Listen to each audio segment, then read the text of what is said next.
Hello everyone, welcome back. If you try to send an email from your iPhone and iPhone says cannot send mail, an error occurred while delivering this message. Today in this video I'm going to show you how to fix this issue. So without wasting any time, let's get started. The first thing that we have to do, we have to launch settings. Here we have to tap on General and tap VPN and device management and tap on VPN and make sure that VPN is disconnected.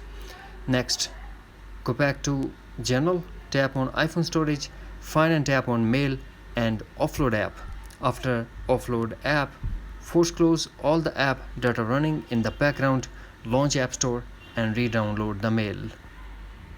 Next thing that we have to do, launch settings. Then tap General, transfer reset iPhone, tap reset and tap reset network settings. Here we have to put iPhone passcode and tap again reset network settings to confirm. The next thing that we have to do, we have to go back to General and tap software update and update your iPhone to a latest iOS version if available. The next thing that we have to do, settings, mail, and here we have to tap on accounts. Now select the account that you are trying to send email but not sending. For example, I'm going to tap on Gmail.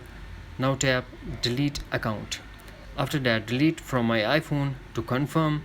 Then go back, wait for a few seconds and re-add your account.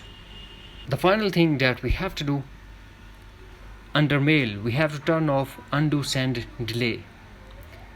We have to go to settings, mail, scroll, and in the end you will find an option undo send delay, and we have to turn off this option. That's it. Hopefully friends, you found this video helpful, so please do like, share and subscribe.